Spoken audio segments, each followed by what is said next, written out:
Today's Salty's Bit is a neighbor of mine. He's since deceased. When I lived in Virginia, there was a house across the street from me. And when I first moved in, I'd say a few months after I moved in, I seen this guy sitting in his house, and he had a storm door, and the regular door was open. He's sitting in the house looking outside his storm door, and I'd be mowing the grass or something. I'd wave to him. He'd just kind of sit there staring out into space. So I don't know if he just didn't see me or if he was just ignoring me or what. So I was like, oh, whatever. And then as the months and the years rolled by, one time I saw him sitting in his front yard, on the corner of his front yard, closest to my house, in a lawn chair, and it wasn't cold outside, but he had a jacket on, and I can't remember if he was smoking a cigarette or what, but he just kind of sat there, kind of watching life go by, and again, waved to him, hey, how you doing? Didn't say anything, just didn't even really acknowledge I was there or wasn't there. So I don't know if he was being antisocial or was just not aware of his surroundings. And just never really paid much more attention to him after that. And then about a couple of years later, I just know, I haven't seen that guy in a long time, because I never saw anybody come or go. I think I do remember, of course, again, this is back about 20 years ago, and the guy, he had like a caretaker. Somebody came by and brought him food and stuff. I don't know what they did, but there's a woman that came by, a younger lady. My neighbor that lived, I think the house next to him, to the right of his house, she talked to that caretaker, because she's kind of like the neighborhood information news source. She wasn't a nosy person, but she's just friendly. She talked to people. And anyway, so I think she told me that the lady coming and going was a caretaker that was hired by the guy's family. Fast forward another month or year, I can't remember, but sometime later on, the man passes away, and the only way we really noticed something was going on was there was a bunch of furniture and stuff piled up on the front of the street, in front of the sidewalk near his house, in front of his house. And there's a man, he wasn't like dressed in coveralls like a worker or something. He was just in street clothes. And I can't remember if we had some help with him or not, but anyway, he was bringing the furniture out of the house. And so I stopped by and said, hey, how's it going? And he said, well, I'm just here to empty my uncle's house or something like that. He's passed away, so we gotta get it ready to sell. And he didn't really, let's see, he didn't let on that the place was worse than it was. I mean, we knew it was bad. But anyway, he brought out all this stuff, and there was a refrigerator that had like black mold in it, and all the furniture was all chewed up, and it had like a musty smell to it. Of course, the house, who knows how long this guy's been dead. But and it's weird, because I never noticed like an ambulance coming to pick the guy up, or a hearse or whatever would come pick a dead person up.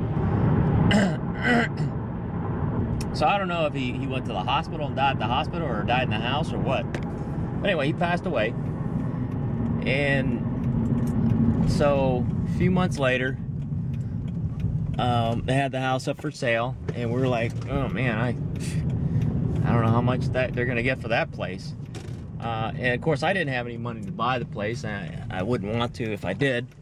But finally, somebody bought the house, and it was an older gentleman. And he was like in his 50s and 60s, but he was retired, and his thing was flipping houses. He would do the work himself, you know, make a little cash on the side. It was, and he picked up the house cheap.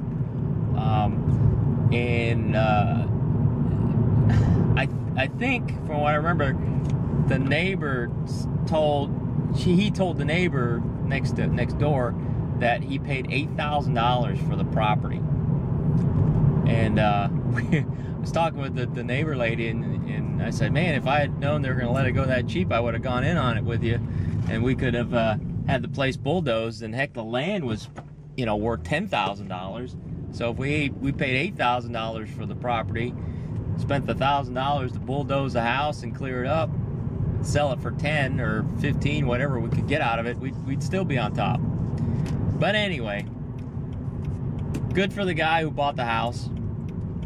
He started rehabbing it, and I didn't talk to the guy because, of course, I worked or went to school or something, so I never really had a chance to talk to him, and he was always working. And he'd just come down. I think he just worked on the weekends or something. You know, there was probably no carrying costs on the house. He probably bought the house outright for $8,000. So the only thing he would have been out is just, you know, paying taxes on the place. But it took him like a good year, maybe 2 years to rehab the place. And I finally got a chance to talk to him, and the horrors that he told me about. He said if he would have known it was that bad, he probably, even at $8,000, he wouldn't have bought it. But he said for a long time, the man who lived there apparently had been shoving garbage into a hole that, you know, that led to the crawl space underneath the house. He said there were thousands of those meat trays, those styrofoam meat trays, shoved under the house. There was garbage everywhere, even after the cousin or whoever, the relative, came by and emptied out the house. And he said it looked like he would like poop in his hands and smear the poop all over the walls. There were brown streaks all over the walls in the house, and it smelled like poop. And he said he literally had to gut the house down to the studs. Even the floors were all tore up. He had to put new subfloors in, tore up all that stuff. And of course, you know, the house probably wasn't up to code, so he had to bring it up to code as far as electrical and plumbing goes. But he said it was a nightmare. It was terrible. So after he got it cleaned up, he put it up for sale. I can't remember how much he sold it for. Pretty decent profit, I'm guessing. He probably sold it for $80,000 or $90,000. Of course, he put a lot of money into that house, and a lot of work, sweat equity. And this nice young lady, she purchased the house, and she seemed to be doing pretty well. By that time, I had already finished college, and I got my first job, and we were getting ready to move. I talked to the lady briefly, maybe for 15-20 minutes. You know, not right before I moved, but sometime before I had moved out. And she seemed to be a nice lady. And I talked to my neighbor who lived next door to that one house, and she says, yeah, they're doing all right. I think she had like somebody move in with her, and then like a boyfriend or somebody, or just a roommate or something like that, and that didn't work out, and the guy moved out. But anyway, yeah, just a bizarre story, another bizarre story of some people that, or some neighbors that I knew. So anyway, that's Salty's bit this morning. Stay safe out there and have a good day. See you later.